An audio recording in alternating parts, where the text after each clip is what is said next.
Right, so hello, my name is Iskeel, and you have clicked on this video, so you kind of know what I want to talk about. So this is my political commentary. I'm going to do a lot of these years. So yeah, this new style is working. I hope you like it. I want to know your guys' opinions down in the comments. So anyway, to business, right? So what I want to talk about today is basically what's happened about MPO. So that is the reason why I'm making this video. So I'm just trying to do some analysis and I'm trying to give some of my opinion on everything basically. Just to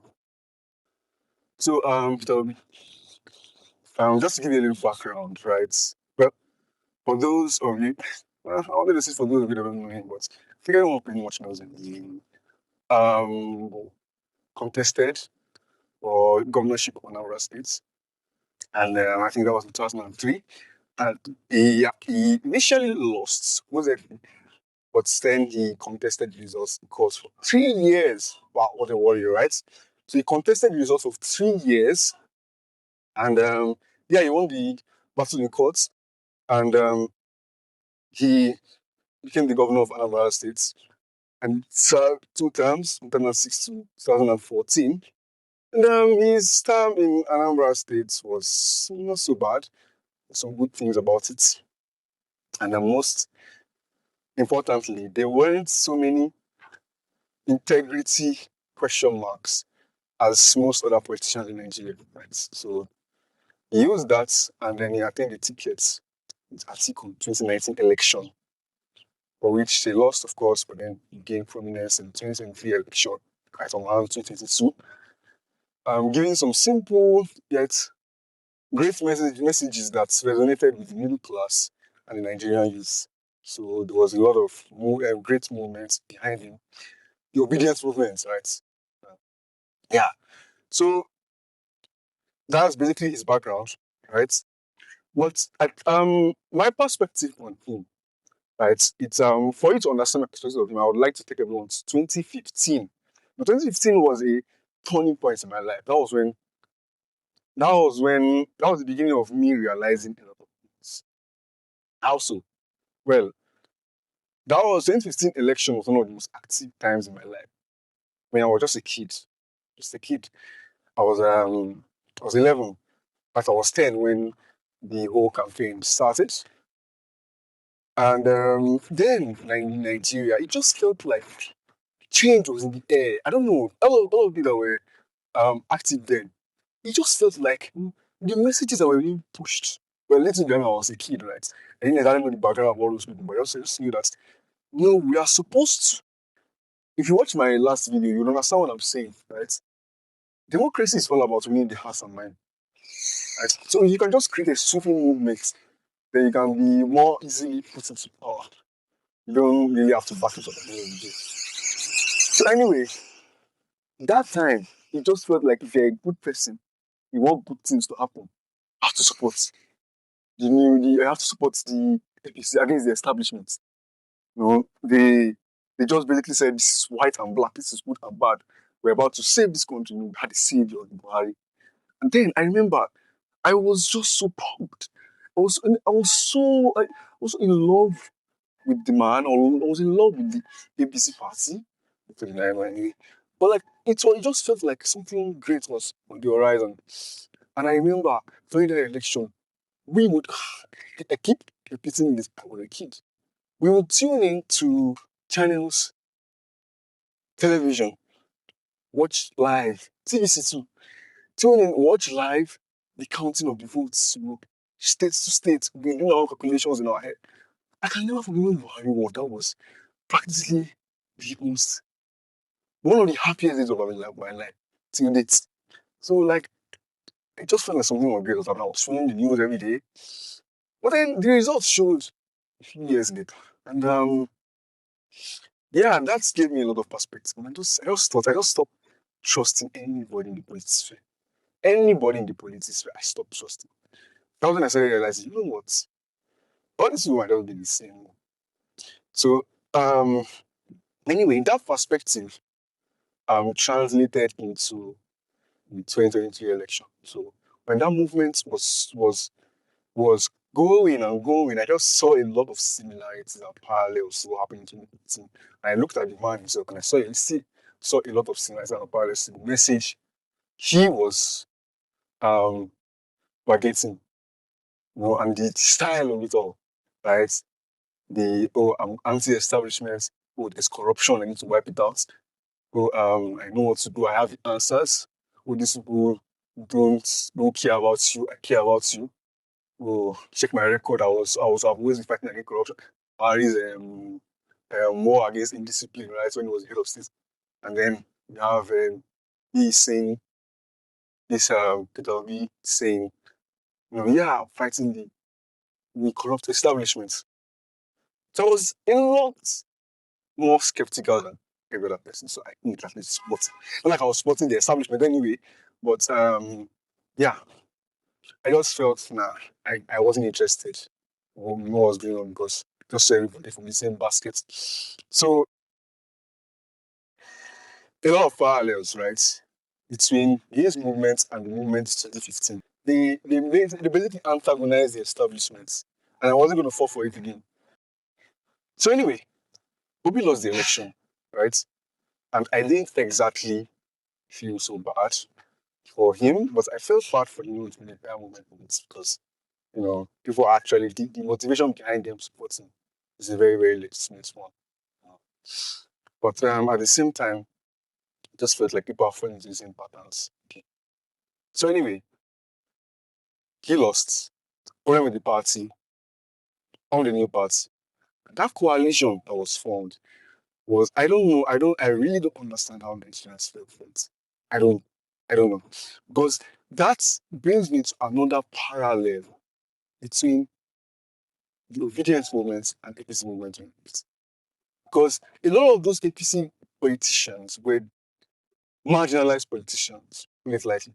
So these politicians, it's not like they had any track record of being based on anti-corruption and but it was just that just felt they were marginalized and saw a new alliance forming that would take down the establishment.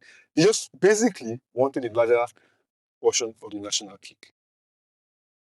And that was just evidence over the years. So I wasn't about to fall for that. I mean, just look at the coalition things. I don't know why people fell for it.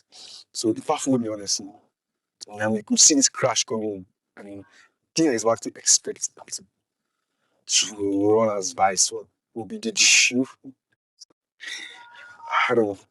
I mean, you guys should use game theory, man. Use game theory to analyze things. Understand the motivation behind people, understand the power background. But here's the thing. It is not exactly like for like 2015 movement and Obidient movement. There are a lot of dissimilarities, and those dissimilarities are very, very interesting. So those similarities we have to look at will be what I feel so good about. What what are the things that I feel so good about? I think all of them originate from the message itself. That great message from consumption to production. I think this is what makes great countries, great civilizations great. And that is what is missing at the heart of Nigeria. That's the roots of dysfunction of the nation. The fact that we consume so much and produce so little. And it was designed, it was designed that way. Right? Because at the end of the day, we're going to touch on this later on, but empire, right? When I talk about empire in this channel, I'm talking about the establishments, the global establishments, Europeans and West basically, right? So they designed the African colonies to be such that a lot of resources are extracted and taken to their place, right? So what they do here is essentially to extract and then to impoverish the local population to depend more on them. So they produce, we extract, they produce, and we consume, right? So we haven't exactly been, you can check all these our sectors. Rather than the topic for another day anyway. So that is integral to Nigeria's growth. That is the most philosophically integral position for the real change and growth of Nigeria. So when someone brings out that message, that is always a positive. And APC 2015 didn't exactly bring out that message. So that is what sounds most good to me, because at the end of the day, your message is right. Right. I don't want to go too much detail into the hows, but at the end of the day, the position and the direction of the movements was right. What? What? This now brings me into the problem and the contradiction of the movement and why ultimately I cannot side with the movement. The problem, right, with the man when it comes to this idea is that when you put out an idea like reduction to consumption, it upsets the establishment and those that put the establishment there. Who are the people that put the establishment? What are the benefits from it? What are they? Empire, right? So basically, the neo-colonial powers, they have vested interest, lightly, but they have established all of this to benefit themselves. So when you give out that kind of message, you cannot still be in debt with them. You have to draw the line immediately to show that, yes, you are pushing for that. I did not see that. Therefore, I couldn't get on with it. Because when you are talking about putting out a message and the person, and that message goes against someone, you yet don't want to cut ties with that person, then it's not a good sign. Right? It still could be a sign of you not willing to go all the way, and then you could easily cower once you eventually get the power. You know? There have been a lot of people that have had good intention, but when they get to power, this is usually something that I'm getting into so many examples, right? But that was just a red flag for me. And that showed itself a lot in the last few years after he lost the 2023 election. So he doesn't want to cut ties with Empire, but his message is against Empire. It's contradictory. And, that is about the message.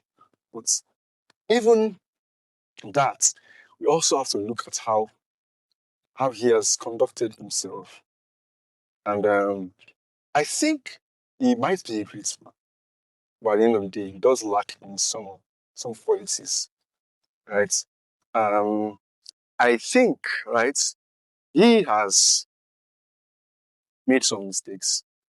He has allowed some people to go with him that they are not supposed to, and he doesn't look like not only him, the movement itself doesn't look like it's as the determination and will to do what it takes. So they obviously enter into a wrong coalition and they couldn't win the battle there. And it just feels like there has been jumping ship from time to time. The movements have been jumping ship from time to time. People say, no, so we have left NDC, let's join NDC now. Not LP, let's join ADC now. And all the Obidient, all the fallout. It feels like, what exactly do you stand for? How exactly do you plan to fight for it?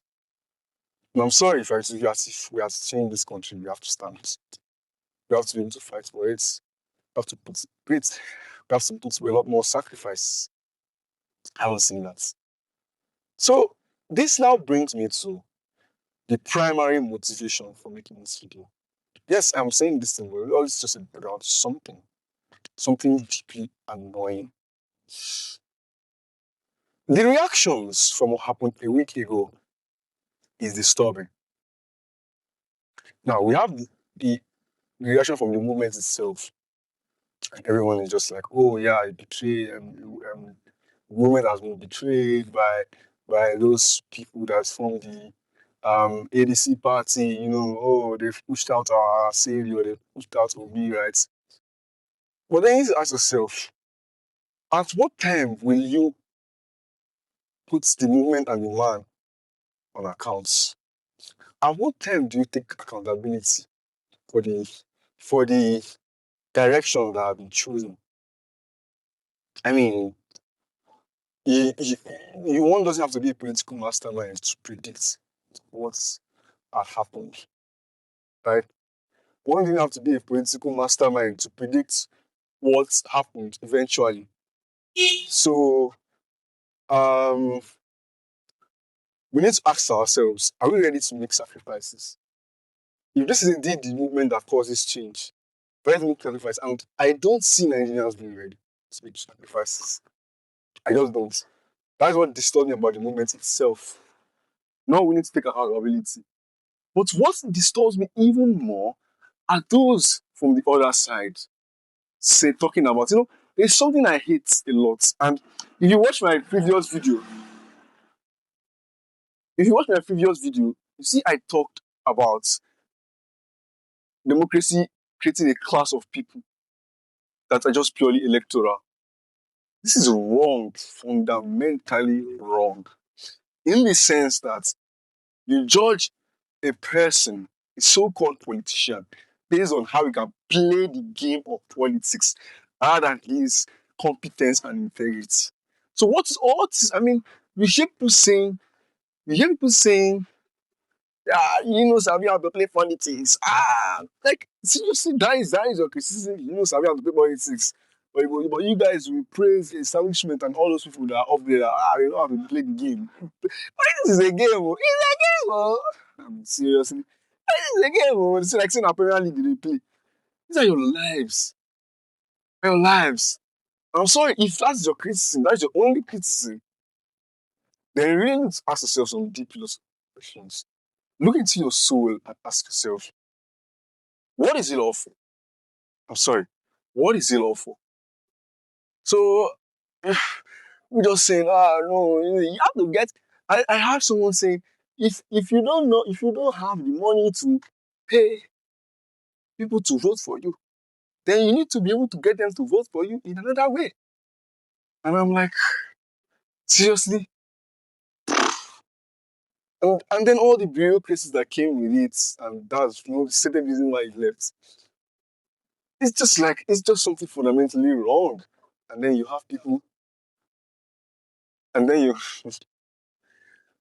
have people saying, I don't know, man.